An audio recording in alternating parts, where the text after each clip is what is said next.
This is the Amy Edwards Show. We have a 3-step process. The first step is called See It. See It. Mm-hmm. And this is where we use FBI-inspired pattern analysis. So we're going right into the FBI pattern analysis. Every time you say that, I go like, oh, good. Okay, I'm using my FBI techniques. Oh, my God. How can I use it's so these? much fun. We analyze and we become aware. We find those hidden patterns and those triggers behind the emotional eating, actually get to that root cause. So you can understand, why do I reach for food in the first place? Why do I reach for food? When do I reach for food? What does this look like? Hello, and welcome to the show.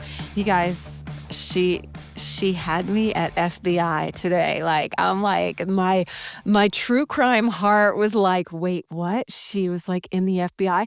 So I am so excited to introduce you today to Holly Bertone. Holly is a former FBI chief of staff for Counterintelligence.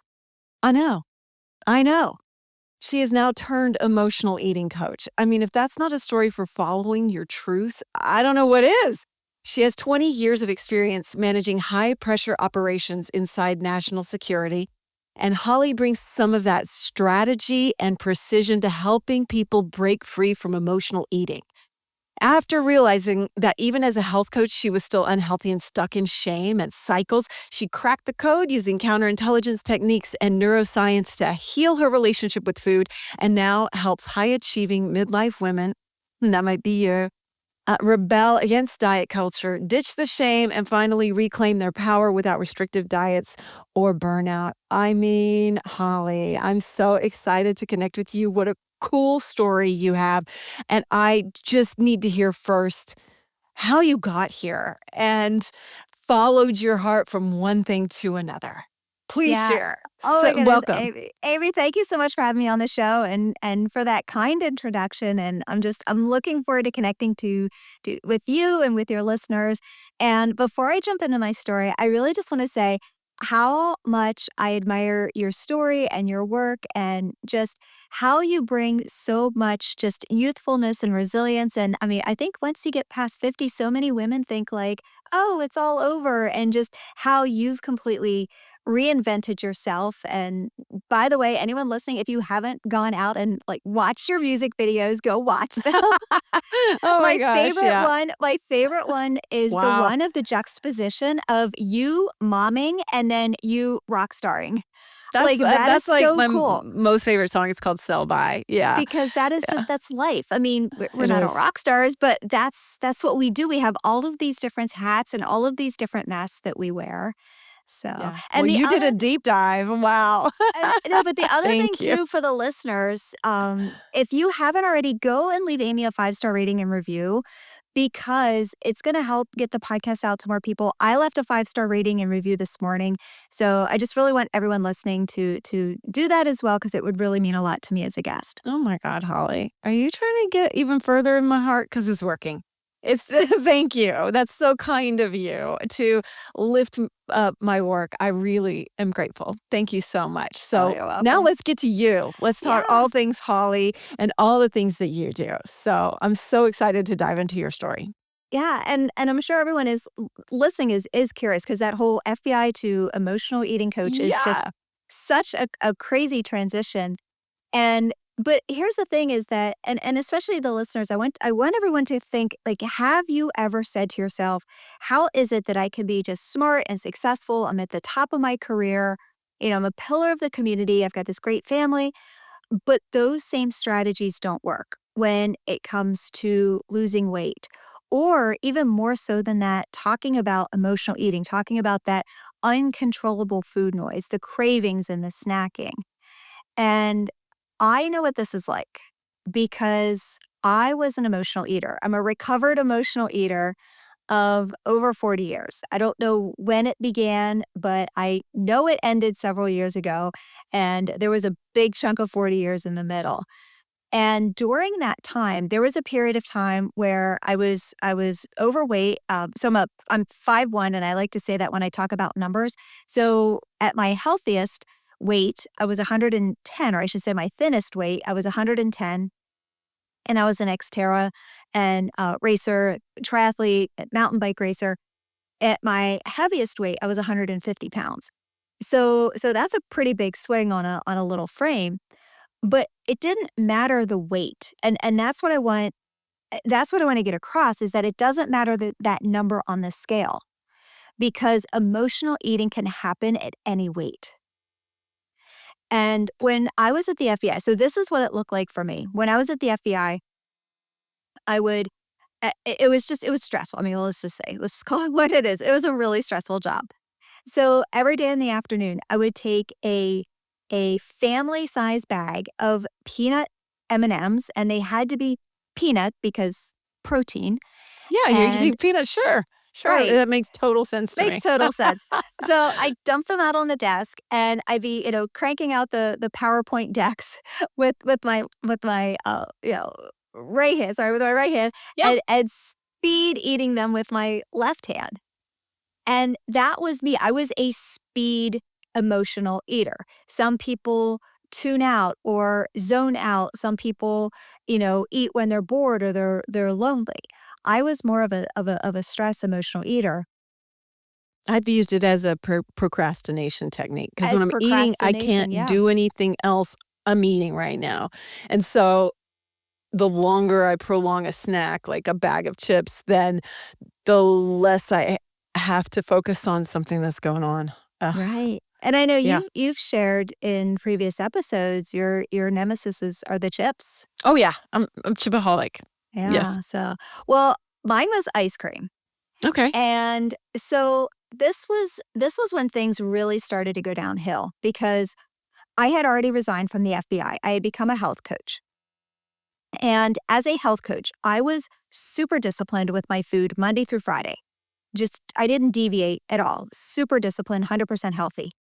So, Amazing. in doing so, number 1, because of that, number 2, I was at a healthy weight. I was at the top end of a healthy weight, but still at a healthy-ish weight. Mhm. And then number 3, that whole justification of I deserve a treat. I worked hard all week. I deserve a treat. Yeah. So every weekend in my head, I'm like, I'm going to have 1 pint of ice cream because ice cream was my jam. That was my It food. sounds reasonable. I mean, I Right. get it. And that's again, 1 pint of ice cream over 3 days is completely Yeah. reasonable. Yeah. But what happened, and this was every single weekend, and somehow I thought every weekend it's gonna be different, and it wasn't. So I'd start eating on Friday, and I'd finish the first pint. And then I'd get a second pint out of the freezer on Saturday. And then I would get a third pint out of the freezer on Sunday.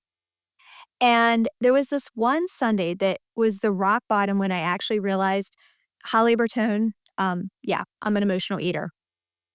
And I was on that third pint of ice cream, and I didn't even taste it. I ate it so fast, I didn't even taste it. Wow. And my spoon is at the bottom of the container, and I wanted more, and I was in the groove trying to scrape out the last bit of ice cream and chocolate in that cardboard groove at the bottom because that's how much I wanted it to last. Because I didn't even remember it. And I'm staring at the bottom of that container. And I just said to myself, like, Holly Bertone, what are you doing? Like, why can't you just eat like a normal person? Why can't you just have a few bites of ice cream and put it back in the freezer? Why do you have to inhale it? Why do you eat it so fast you don't even enjoy it? And then you want more? Like, what is wrong with you? And in that moment, Amy, I felt so much shame because I'm a health coach and I should know better. I should be better. I should be a better leader. I mean, people were looking to me to get healthy.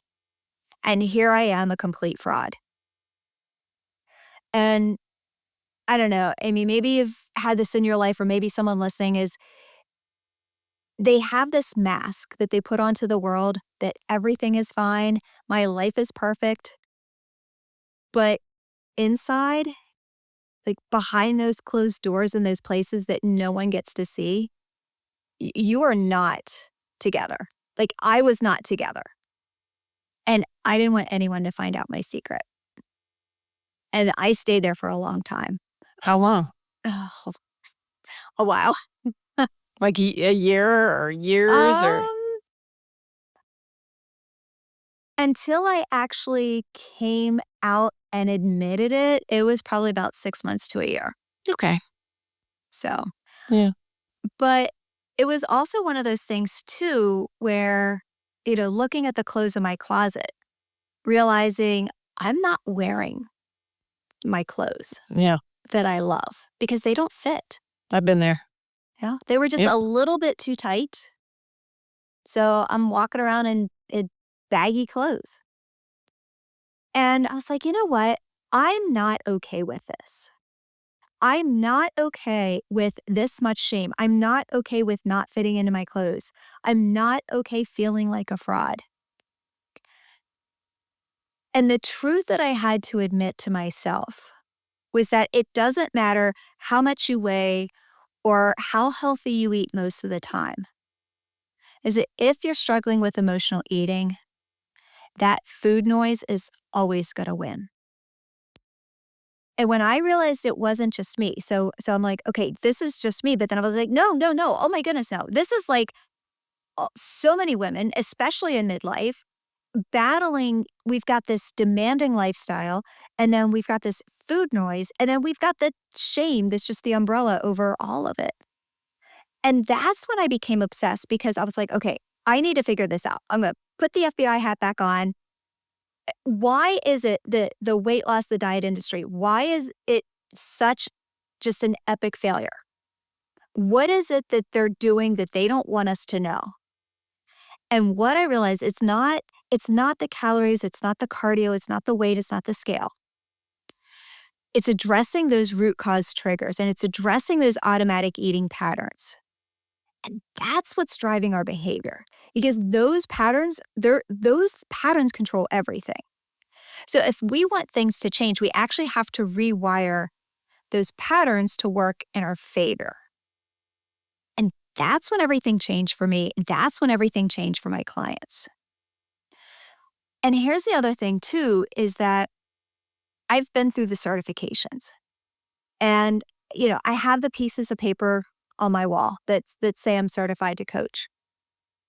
But I pretty much kicked all that out the window because I was like, this is not serving us. We need to do this differently. And what I did was I built a system based on the food monsters that I had to overcome personally, based on the skills that I learned in FBI counterintelligence, the analyzing the patterns and countering the threats. And then I combined all that with the brain science of neuroplasticity. And that's when I realized that I had a winning formula. What was it for you? What were the patterns for you, and how did that help you develop this? Yeah, the patterns for me were I was an emotional eater probably since I was 10. And I mean, for years, the only thing I ate was junk food. Even when I was a competitive athlete, probably 95% of my diet was junk food. Like, you Like would eat. pizza, ice Mhm. cream, chicken tenders, like Yeah, like kid yeah, food, kid food, yeah. Kid food, yeah. Reese's Cups, M&Ms, chocolate, anything candy, Twizzlers, sugaraholic. Yeah. Damn. Yeah. Yeah. What was your root cause? So I go back to, I think the biggest one was when I was bullied. Mm, So first grade on the playground, so I was a little on the chunkier side and a little on the slower side. And I was also the second youngest in my class. So whenever we played tag, I was always it. And the male bullies, the boy bullies, decided that, oh, let's nickname her it. And it wasn't just first grade. Some of them actually kept that nickname throughout 12th grade. what? Oh, man. But then it was also some of the girls too. It wasn't just the boys. And the girls, from the perspective of, I'd sit down at the lunch table and they would get up and move away. There would be birthday parties that I didn't get invited to, or I was only invited because the mom made them invite me and they made sure I knew that. So my big need was to belong, was to be accepted, was to have that approval. And I just went to the complete other side and said, you know what? I can get that in food. Mhm. How do you like, how does that work? I guess I'm trying to discern my own too as I look back, and like what I had unfulfilled and how I was feeling that. Is it just the comfort? Is it like something physiological? Yeah, so let's kind of level set that because when I talk about emotional eating, I like to think, and we could put labels on everything. I'm not a fan of labels because labels just kind of gives us a very narrow focus of life, and I don't like a narrow focus of life. I like to be inquisitive and ask questions. And when you're in a box, it's hard to ask questions. But from a quote unquote, let's look at the label perspective. What does emotional eating mean? Because people can say emotional eating or food addiction or binge eating, all similar but different.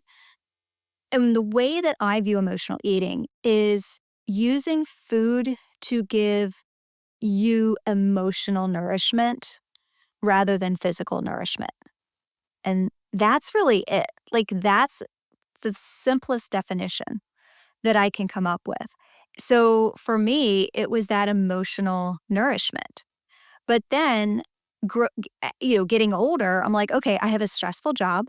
So instead of just eating because I'm bored or I'm lonely or whatever. I'm now eating because I'm stressed, because I'm overwhelmed, because I'm agitated, because I'm frustrated. And it was just like, okay, I'm just eating food all of the time now because I am not okay with all of these big emotions. Do you think we have an epidemic of this? Yeah. So, um, okay, I'm going to ask you a question. Answer as Okay. honestly as you can.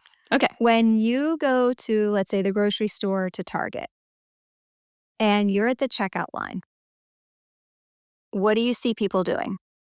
I know, right? It's all the I don't know. I'm kind of involved in my own world, I guess. But if I looked around, I mean, we do have all our little point of sale purchases, are like, ooh, I need this. This will complete me. Yeah. Yeah. I'm actually thinking the phone. Well, I was thinking people look at their phone. Yeah. Yeah, yeah. So when we're waiting in line and we can't we're on our phone. And that's just the perfect example because we can't stand in line for 2 or 3 minutes without needing to get on our phone. We need something to soothe us. We need that dopamine hit. We can't just stand there in a grocery line waiting to check out. Girl, I can barely do it at a red light. In fact, today I caught myself and I was like, I don't need to look at my phone at every fucking red light. And I like Yes. put my phone down and I was like, good gracious, like Yeah. stop. What are you doing? Listen to music. You Yeah. know? It's wild. But that's where we are as a society. So if you think about it from that perspective, if we can't stand in line, something as basic as standing in line, if we're uncomfortable, if we need our phone to soothe us, if we can't just stand there awkwardly, how is it that we're supposed to process these big emotions? Especially, our age, especially women our age, like we've got all the things. The families, the kids, the divorces, the diseases, the aging parents, everything, the careers. I mean, we're juggling it all.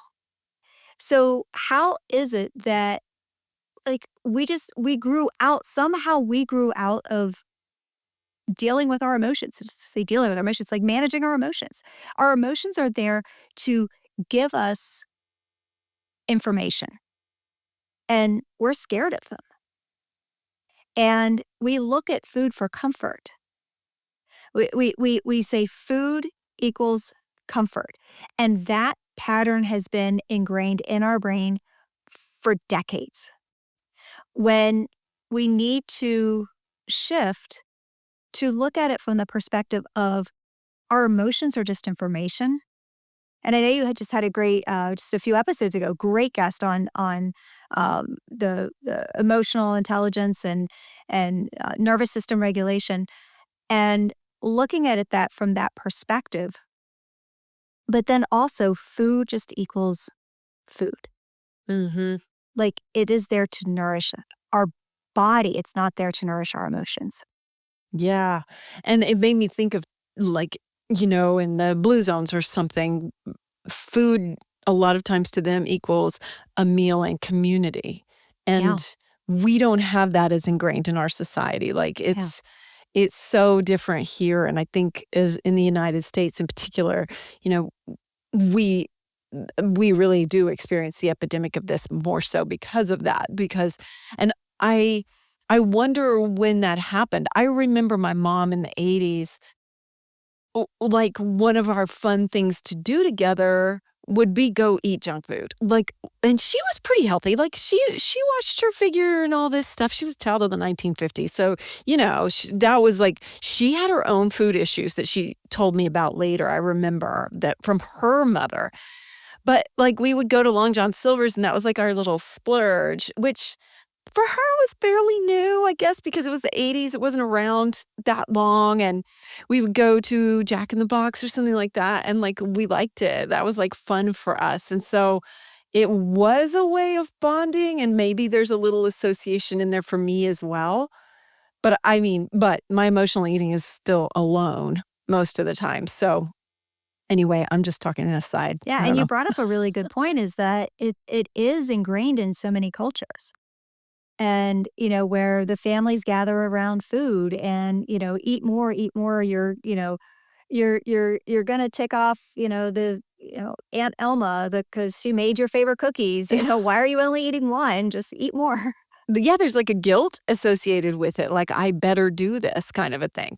And Yeah. then there's that whole aspect that I just mentioned where most of what you're talking about too is done alone, like in private, shame, and not something that we would do with someone else, right? Yeah. Yeah. And those are probably real moments to pay attention to, Yeah. 100%. like real cues. So, what happened with you? How did you start to turn it around and develop this Yeah. strategy? So it's interesting. A lot of time in the quiet, first of all, quiet's my favorite place to go. But looking back, I've always been into pattern analysis. So it's something that, I mean, that's what I did at the FBI. And looking at it from that perspective, I was like, okay, what are the patterns here? Like, what am I seeing in the women who are my clients? What am I seeing just in women in general? What are the women saying? Like, what are those common themes? What are we looking What at? are they? What are they? Yeah. And, looking at it from the perspective of, we eat our emotions. And that is it. Like that's where we're at. I think it's the statistics like 80% of women have said that they emotionally eat, that they eat their emotions basically. They eat to comfort themselves. Uh-huh. Or you think about it from the perspective of going out to lunch and you're I jokingly call them the sad little salads. And you see all the women eating these sad little salads because and they always say it, I have to be good. Next time you're out at a lunch, just watch and observe. It's always going to be a salad and it's always going to be with I'm on a diet or I'm trying to be good or I have to be good. Yeah. No, I went to lunch with friends the other day, and my friend ordered a slice of pizza with something or whatever, and she apologized like 3 times, and I was like, "Please do not apologize for this slice of pizza. Like, she looks great. Like, what in the world?" And I was just like, "What are we doing?" That she feels like and she's really, like, you know, really okay with herself, but it made me, like, wonder, like, what are we doing? Yeah, yeah. Yeah. And the other thing too is that we are brought up that the world works a certain way. So we are brought up that, if we study for the test, we're going to get a good grade. Or if we like for you, like you started with music much later in life. So, you're like, okay, I'm starting at this kind of zero, but the more I practice, the better I get. The first time we ever drove a car, we were not good at it, and now we're, multitasking, doing a million things. And, even with our careers, it was smartphones, right? We never had smartphones growing up. We had to figure them out. So there's this constant just society norm that when you do something new and you practice it, you're going to get better at it. But what the weight loss and the diet industry throws at us, that it's all about weight loss, as we don't talk about root cause. We talk about weight loss and only weight loss. We talk about calories and only calories. And when you look at it from the perspective of calories and weight loss, it doesn't have that progression that we're Yeah. taught. So, and especially a lot of us are overachievers. So we go down this path of going to doing the diet because we think it's going to work. And the more we diet, the more we restrict the calories, the more weight we're going to lose. But it doesn't work that way. And then we get frustrated and then we quit.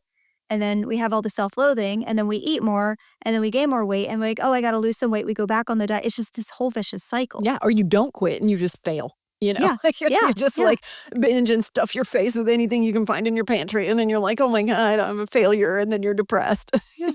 And we can get into the actual methodology in a little bit later.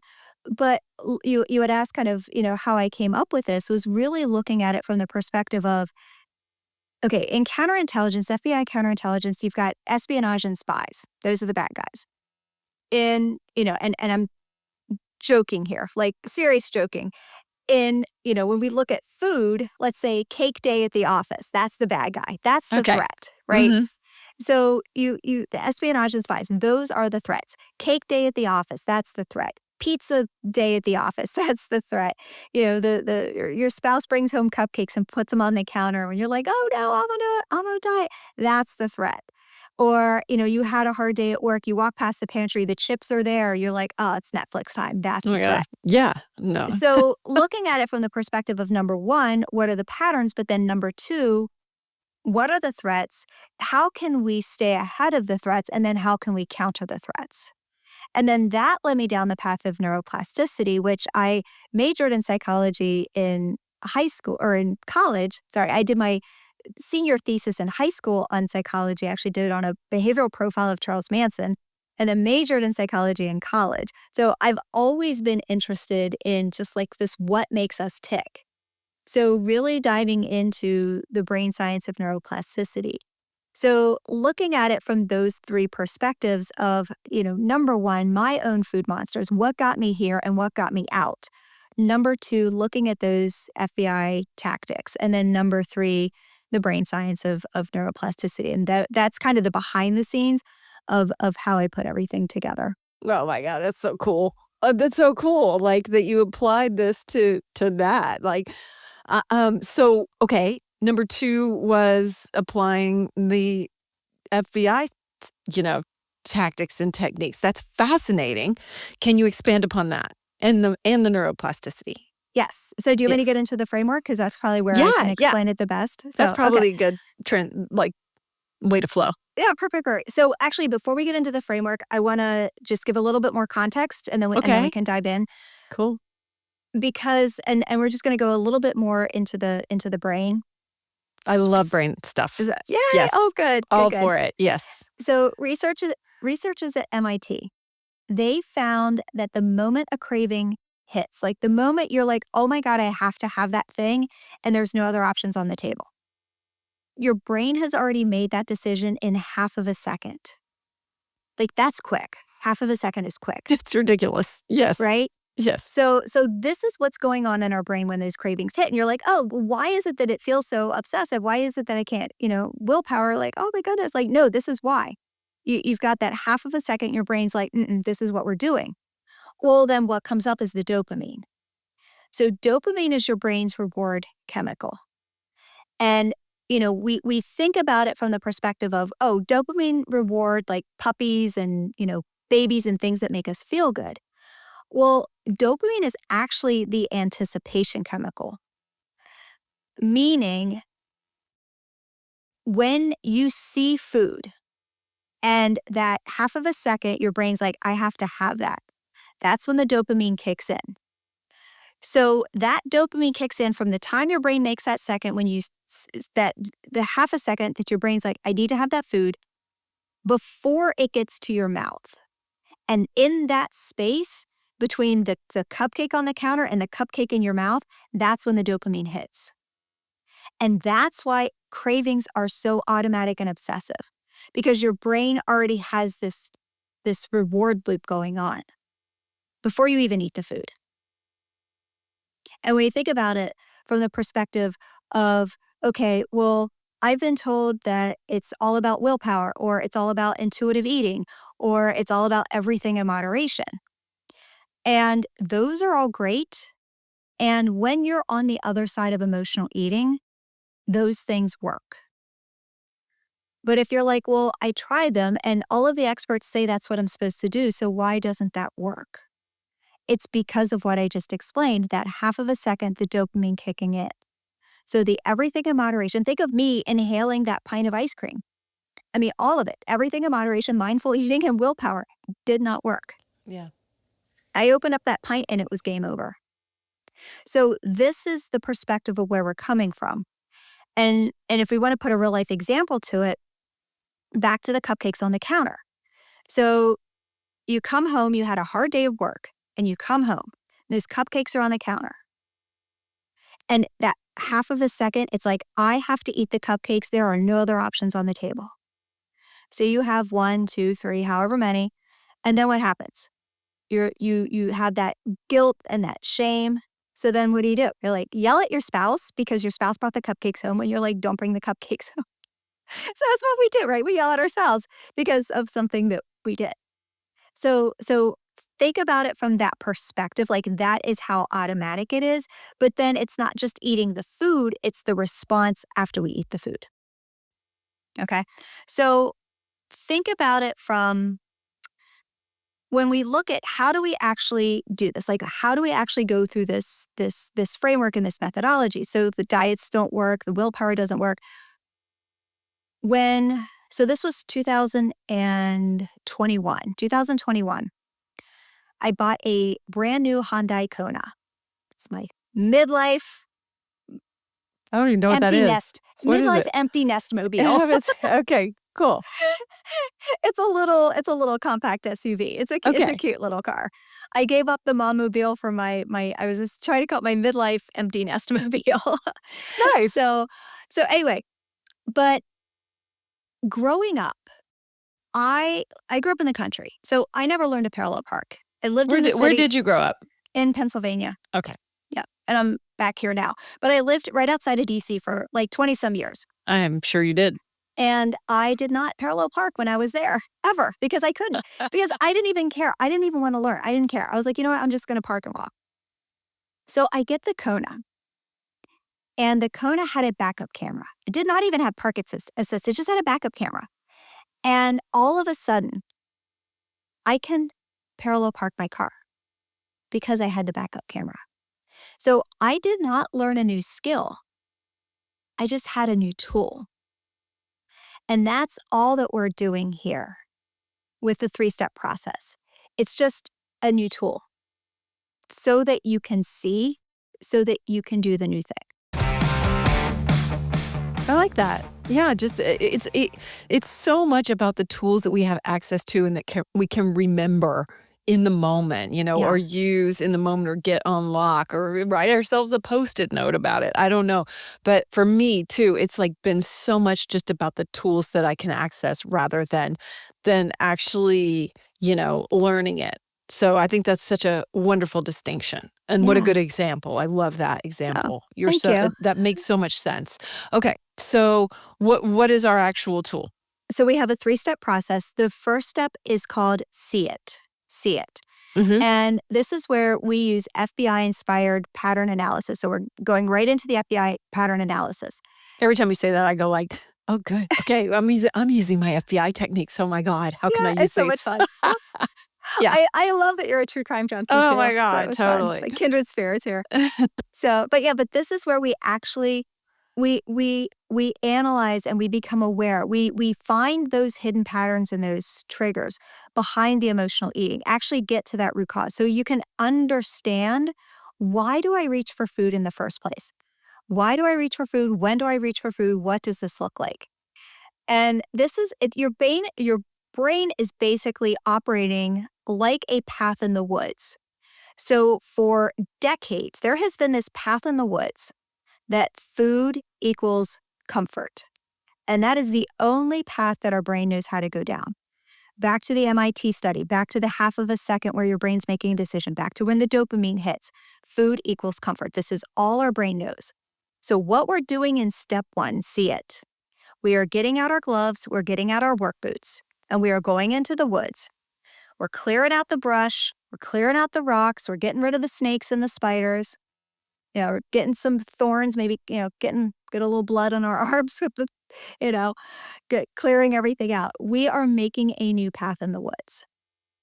And I like to say it from this perspective because it is like any other process in life that you go through. It is going to be a little bit messy because we're dealing with decades of patterns and trauma, things that are reinforced. That's all that we know.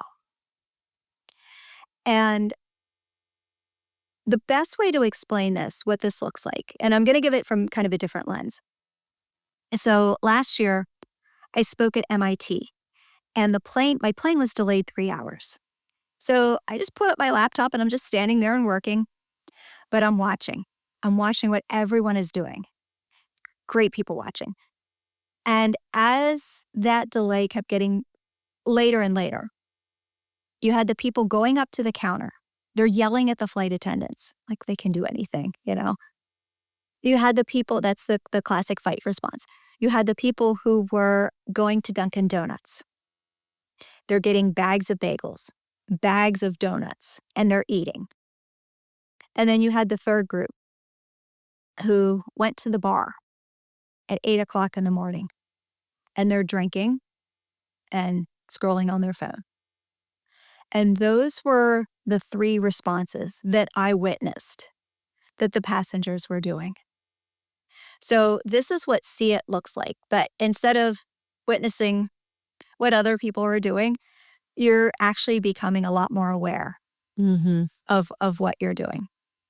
Yeah, for sure. Awareness is such a key, and we can get easily on autopilot. I know that I have been many times, and it's almost like I'm outside myself, seeing myself do something. And I'm like, why am I doing this? I know I shouldn't be doing this. I know I don't really want to.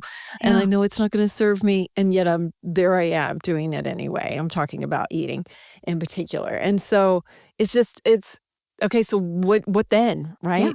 Yeah.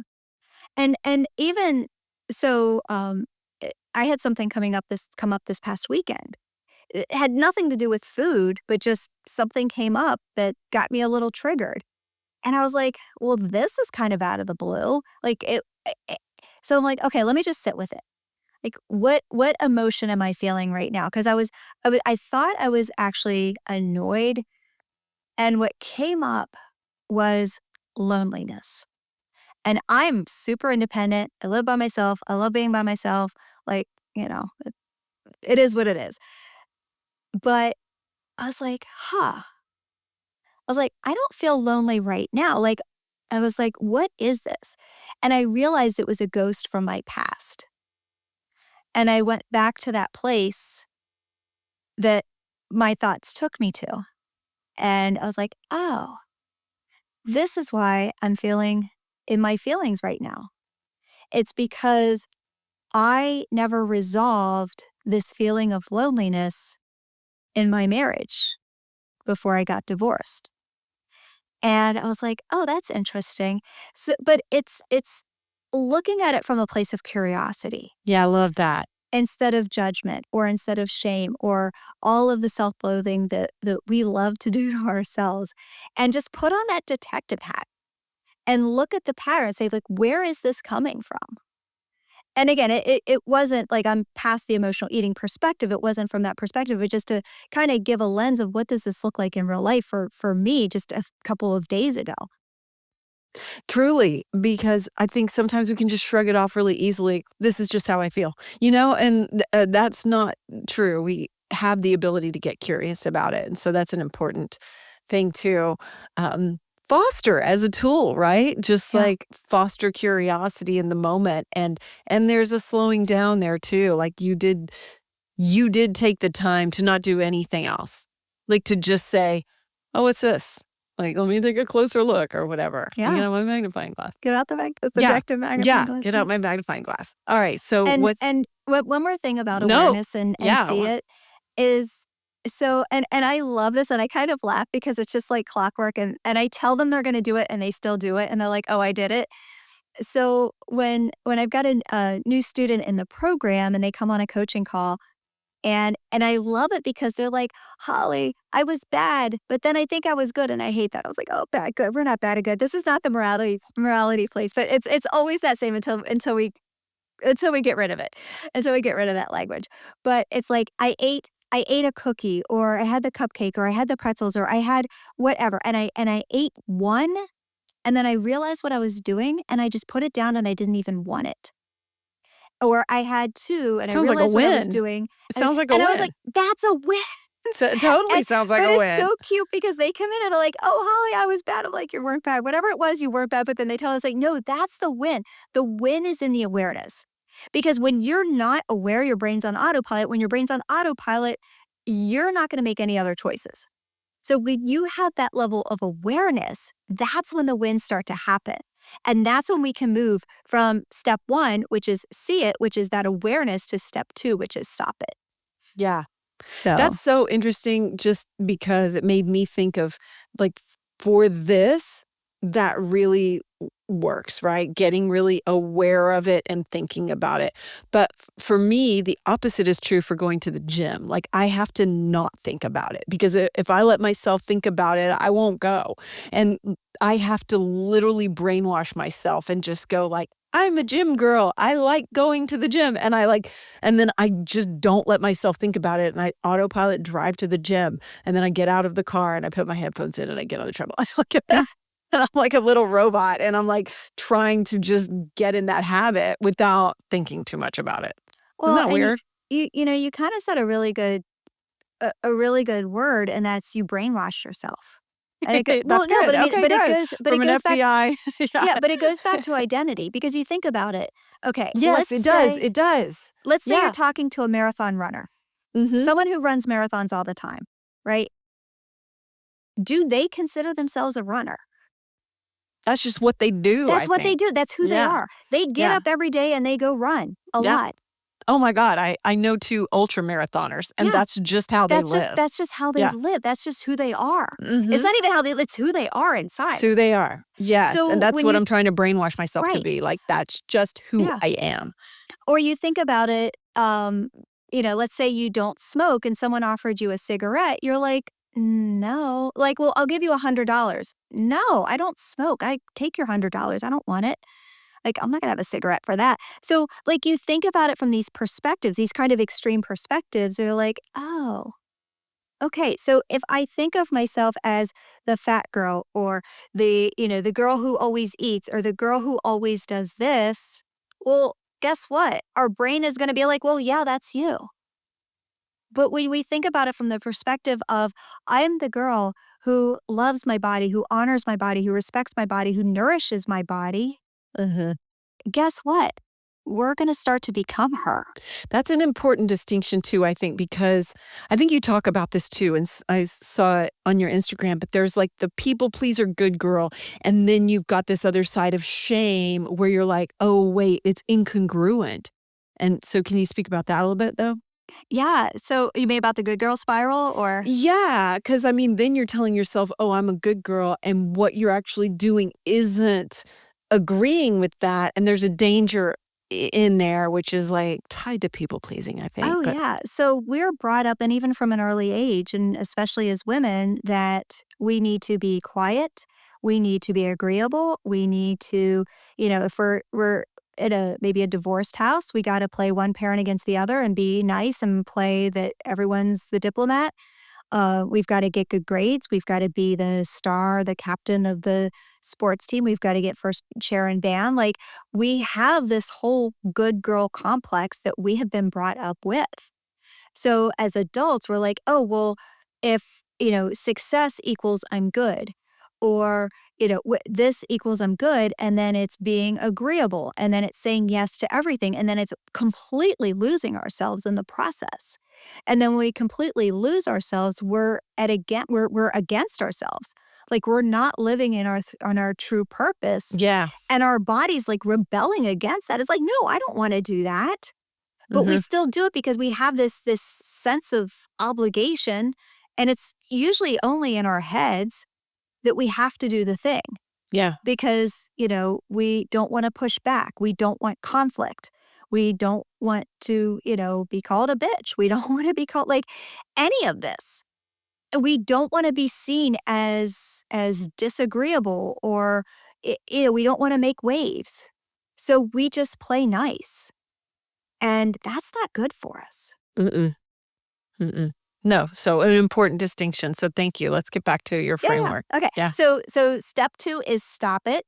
And in stop it, we're going to pull in some more FBI tactics. Great. And this is where we actually interrupt that cycle. So remember I talked about the 0.5 seconds and the dopamine.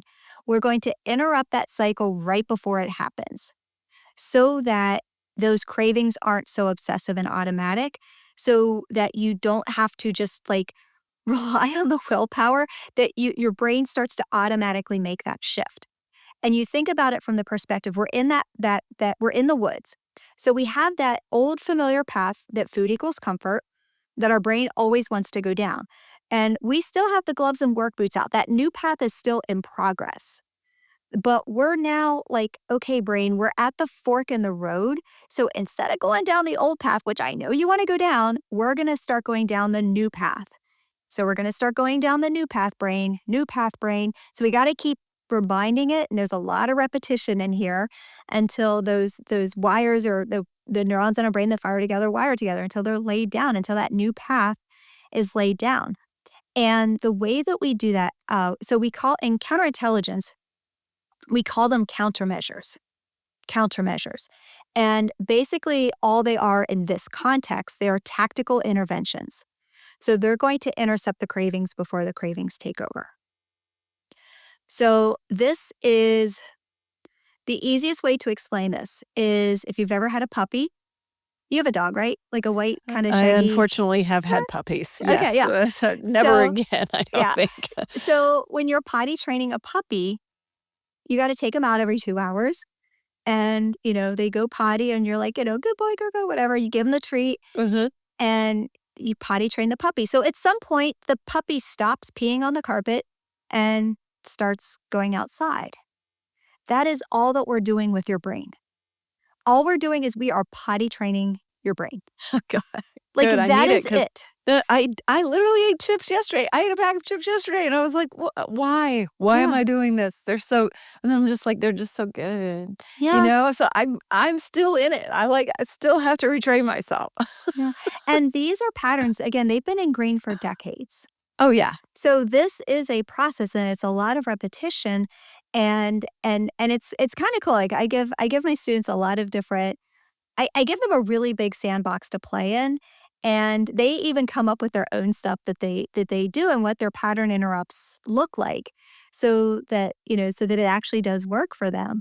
And but this is where we really do train our brain. Instead of going down the old path, we're going to start going down the new path and just have that repetition. Well, so what do they look like? What are your clients doing? Tell me So some of theirs. So without giving too much of the inside, too much of the inside scoop, we do a lot of some of the pattern interrupts. Like we do a lot of NLP exercises in here.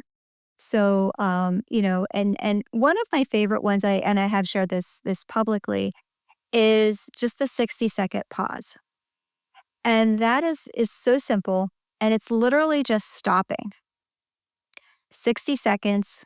You can use a watch or whatever, and just breathe. And just be very you don't have to do any kind of fancy breathing, just breathe. And just be very present to your breath in those 60 seconds. And at the end of the 60 seconds, ask yourself, do I want this and why do I want it? So, why do I want the chips or why do I want the cookie or why do I want the cupcake? And just sit with those answers. Now, at the end of that, you may still eat the thing, and that's okay. The win is in that pause. The win is in that awareness, in that pause. But when you go through this process, at some point, You're going to be like, actually, I don't want the thing. I'm bored. I'm lonely. I'm angry. I'm overwhelmed. I'm stressed. I'm thirsty. It could be a little bit of anything. Mm-hmm.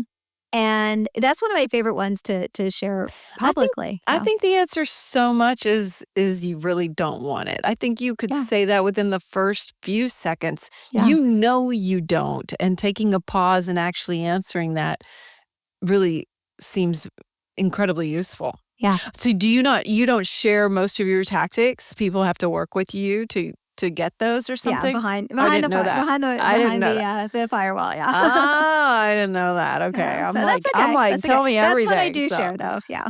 okay, great. And Well, and it's funny too, actually, on yesterday's call, one of my clients actually said, she's like, I just stopped.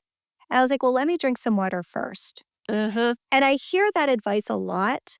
And I think out of context, people hear that and they're like, oh, well, I tried it and it didn't work. But when you try it from the perspective of, okay, you're actually aware, you're asking yourself these questions and you're aware, why do I want the food and do I want water instead? Am I thirsty instead? So I think so you hear this advice and you're like, well, that didn't work, but you kind of have to put it into context. So you think, oh, well, just go drink a glass of water instead of eating the cookie. It's kind of like, I want the cookie, so I ate the apple, I had a handful of nuts, I had some celery with some peanut butter, and then I went back and ate the cookie. All right, like, you're like, it doesn't work, but it has to be in context in order for it to work. Okay. So next part of the framework. Yeah, so next is step 3. So this is the final step, and this is shift it. Mhm. So this is when we're actually going to rewire those automatic responses to create that actually just that healthier relationship with food, just that effortless relationship with food. And this is when that new path in the woods, the new path in the woods is shiny, it is sparkly. Our brain, we come up to that fork in the road, and our brain is like, I like that new path better. And our brain just chooses it automatically. And that old path is now the one that's kind of worn over. And if we go back to the cupcakes on the counter, so let's say you come home from a hard day at work and those cupcakes are sitting there. You look at the cupcakes and you do not have any reaction. You're just very neutral. You may decide you want a cupcake, you may decide not, but that reaction is completely neutral. And that's what we're striving for, because that puts us in that clear frame of mind of, do I actually want it? Yes or no? Why am I eating this? There was a study done by Alison Woodbrooks, and she was at the study was done out of Harvard Business School. You'll like this one. Okay. It's called the karaoke study. Mhm. And the song that they used in this study, it was Don't Stop Believing. Like A best classic. 80s anthem. Sure. So she divided them into 3 groups. So you had the control group, and they just were normal. They just went in and they sang. And they sang at a 69% accuracy. So pretty accurate, solid, what is that? Solid C. They had the group that said, they repeated over and over again, I'm nervous, I'm nervous, I'm nervous. And they ended up having a 53% accuracy. Ooh. But then they had a group that came in, and this group repeated, I'm excited, I'm excited, I'm excited. And interestingly, nervousness and excitement are basically the exact same emotion. So the excited group, they had an 80% accuracy. Wow. And this was all done in the prefrontal cortex. So basically, our brain makes those automatic decisions in system 1, which is the limbic system. But when we think about impulse control, decision making, self regulation, that's all the prefrontal cortex, that's system 2. So when you think about it from this perspective, right, we can actually train at the system 2, we can train our prefrontal cortex. So what we're doing is we're making those automatic responses in system 1 in that limbic system, and then we're reinforcing with the prefrontal cortex, right? So this is why I love this study, because I was like, this is I just love like, it. we're Love it. literally, again, we're back to potty training our brain. Right. We really are. And you know what? It's okay to be simple like that. Yeah. And we Yeah. think about it too. in the morning, you're getting ready, you're rushing around. It doesn't matter if you're running late, you lost your keys, you can't find your glasses, you can't find your phone, all the things. The dog pooped on the carpet, whatever. It doesn't matter what kind of morning you have. There is a 100% probability that you're going to leave your house with your teeth brushed and a cup of coffee in your hand. Yep. Right? Yep. Yep. Yep. So this is the goal. Is food is this automatic? Because if food can be this automatic from that emotional eating and that obsessive perspective, it can also be this automatic from the opposite perspective, where food is just neutral and it does not have control over us. And we can just look at it and make those rational decisions. Which is what we want. We don't want Which is what something we else want. controlling us. Yes. No way. Yes. Is that why you got into this? You were like, I really have to find this follow this calling to free people from Yeah. this? Yeah. Did it coincide with you leaving the FBI? Were those together? They were not. I left the FBI back in 2017. So it's been a Okay. minute since I've been So out. then you transitioned. You were like, wait, I've got these patterns and I can apply these Yeah. I was a techniques health that I've coach for developed. quite a few years before Oh, you were a I health coach. That's Yeah. right. Wow. And then you really had your realization, your Yeah. come to Jesus moment Like this where is where I belong. yeah, that's really cool. And One of the the other thing too, like just being a little bit rebellious about the whole thing because, like I said, like I have all the certifications, but I kind of throw them out the window because, and you need them, as a health coach, but I was like, this is not, like, we're not dieting here. We're not talking about nutrition. I mean, we can, I certainly can. And we do sometimes, but there's a lot of times we'll get off of a coaching call. They're like, we didn't talk about food at all. I was like, yeah, it's patterns. yeah. Yep. Yeah. That's so interesting. And a lot of women too, they're already working with a nutritionist or a dietitian or, another practitioner. And they're like, I need this because this is the missing piece. Like this is the piece that I'm not getting. Like I'm getting all of the data and what to eat and the macros and, all of that. But I was like, this is what's making it actually stick. Ooh, that's great to point out because I have worked with a functional nutritionist and with Risa Grew. She was on the show. Excellent episode last fall. But and Justin and I did all the whole protocol with her. We did all the testing and all that. But I noticed that he in particular has really gone back to sugar and things like that. Not quite as much, but I know there's an emotional component and there's like some other things going on, some patterns and stuff that we really haven't fully broken. Like you can break those cravings, but you might not break the patterns. Yeah. Right? Yeah. Right. Speaking of patterns, I wanted to ask you about you.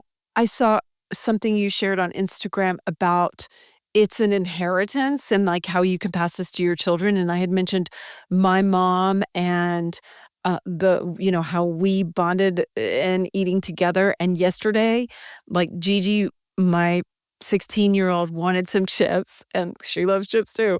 And she wanted chips. So like we went to Randall's and bought like specifically avocado oil chips so we were making a better decision. But we went home and we watched like TV together. She wanted to be with me, which is rare. You have kids, you get it.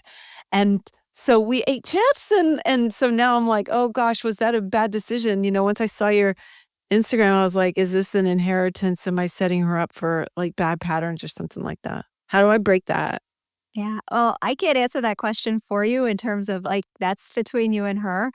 But really, it's a healthy relationship. And food should be a part of our daily lives. And food should not be the morality police. Food should not be good or bad. Yeah, I don't want it to be. I don't want to vilify that Right. either and give her negative Yeah. food, Right. Right. issues. Like we should be able to, and like you said, food is also very cultural. It's very family. Like families gather around food. It's what we do. We sit at the dining room table and talk about our day. But when you can shift it from that perspective of food is connection, food is nourishment from that place of I'm using food to escape to I'm using food as, to nourish, to connect. from a more positive perspective. And again, not from the morality police perspective, but shifting it from being that crutch to being just neutral, like it's just food. Yeah. And Yeah. and I have, and your daughter's older than this, but I mentor at Go Girls Go, which is like Girls on the Run, and they're fourth and fifth grade, so they're like 10, 11 years old. And I teach them the difference between belly hungry and brain hungry. So, are you eating because your belly is hungry, or are you eating because your brain is hungry? Back to that, are you nourishing your emotions, or are you nourishing your body? I like that, That's a great one for anybody to pay attention to, and it's so simple. I don't know. I like it. Simple is my language, I think, Yeah. Anytime it gets too complicated, it becomes harder for me to digest, so to Yeah. speak. Yeah. So, yes. So, thank you for that. All right. Well, as we're coming up on an hour, I have loved this. I feel like we covered a lot of ground, but is there anything that we missed? Or as we're closing today, is there anything on your heart that you want to reiterate or leave the listeners with? I think we covered so much. And if I could just leave them with one thing, because, and I think especially with as women, we have so many failed diets under our belt. And it's hard to take that step. It's hard to say, I'm worth it. I'm worth doing this for me. And I just want everyone listening to know that you are worth it, that you are worth putting your health first, that you are worth putting yourself to do these things for you, not as a to-do list, not as a box to check, but to be your healthiest, best self. And it's not too late, Yeah. right? I know you talk about midlife being a great time for this, Oh, yeah. actually, right? I'm happier and healthier at 53 than I've been my entire life. Tell me, same. I'm 50, Right? I'll be 53 in August, so I'm Yeah. right there with you. I totally agree, and that's kind of mind-blowing, right? I didn't expect that. I Yeah. didn't see it modeled to me, really. Yeah. So, I guess that's why you're like, "Oh, cool," right? Yeah. So that's awesome. How old are your kids? He is, my stepson is 22. I raised him since he was 5. Oh, wow. Okay. That's so special. Yeah. Wow. Well, tell me how everybody can follow you, and if everybody was curious like me, like, what are the other tactics? What are the other tools? Yes. Then they can work with you. So please share with me, how everyone can connect. Yeah, absolutely. So, Amy, I actually have 2 very cool gifts for your audience. Oh, So I'm yay. excited to give that to them totally free. But before I do, I just want to make sure that they understand who it's for. So this is for you. If you are a high achieving woman in midlife, you've been nodding along this whole episode. You're like, yeah, I'm not in control around food. I'm stress eating. I'm mindlessly snacking. I'm hijacked by all those cravings and food noise. So you're going to be obsessed because this is not your typical. This is not anything to do with like a protein recipe or a macro plan or anything like that.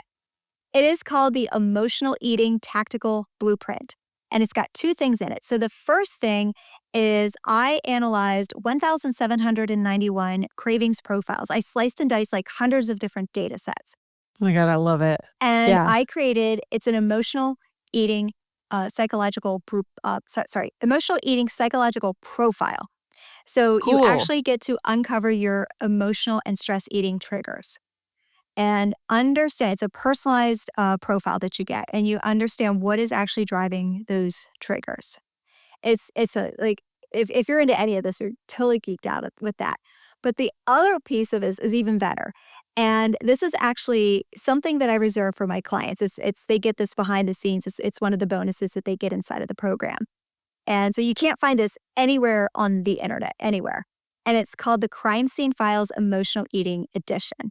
So you have what's understanding your triggers with the psychological profile, but this is the actual tactical tools to intercept those triggers and the behaviors. And this is designed true crime style. So I know I you talk want about it. like love the true crime Gimme. podcasts, like the CSI shows. This you're gonna get totally geeked out with this. And again, there's no diets in any of this. So anyway, Oh my God. yeah, so if your listeners want the Emotional Eating Tactical Blueprint, again, totally free as my gifts, gift and just thank you for being here and staying to the end. Yes. Yeah, seriously. Go to my Instagram and it's at holly.bertone, Bertone, and DM me the word blueprint, and I will send it over to you. So Emotional Okay. Eating Tactical Blueprint, holly.bertone on Instagram, and DM me the word blueprint. Good. Yes, everyone. And those links will be in the show notes too. So it'll be super duper easy. You can go DM her straight from the show notes. So easy peasy.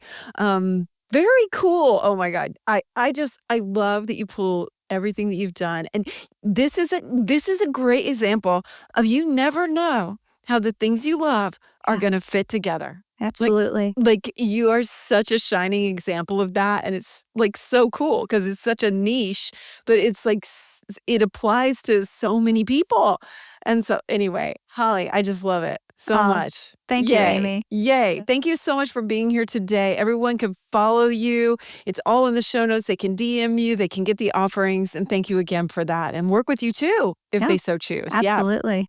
Yeah, just a joy. Thank you so much for all you do, Holly. Thanks, Amy.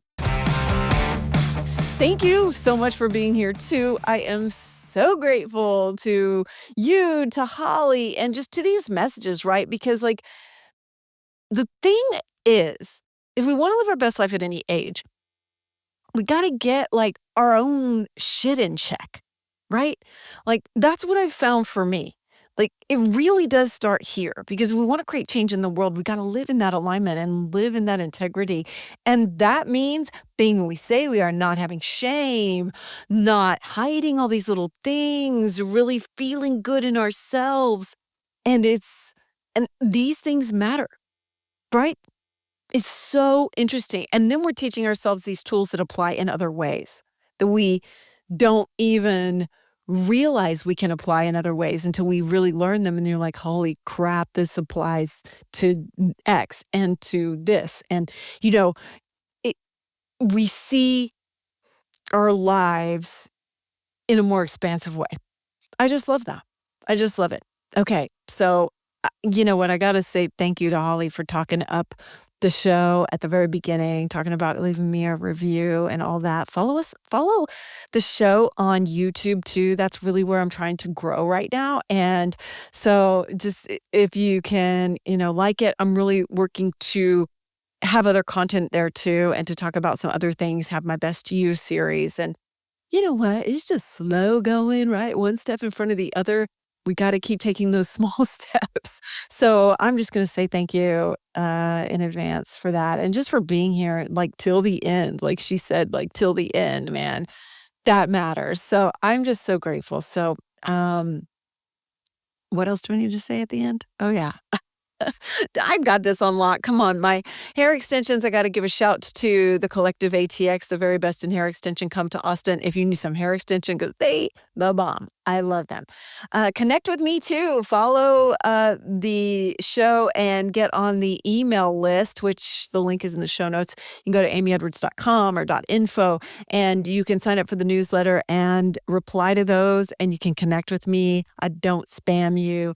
I just simply send out news about the show every single week. And you can also connect with me on Instagram, Real Amy Edwards, the Magic Babe on TikTok, or that's pretty much the basics. There's a Facebook, but whatever. It's Facebook. I don't know. Maybe you're on Facebook all the time. That's the Amy Edwards Show. Love to hear from you there too.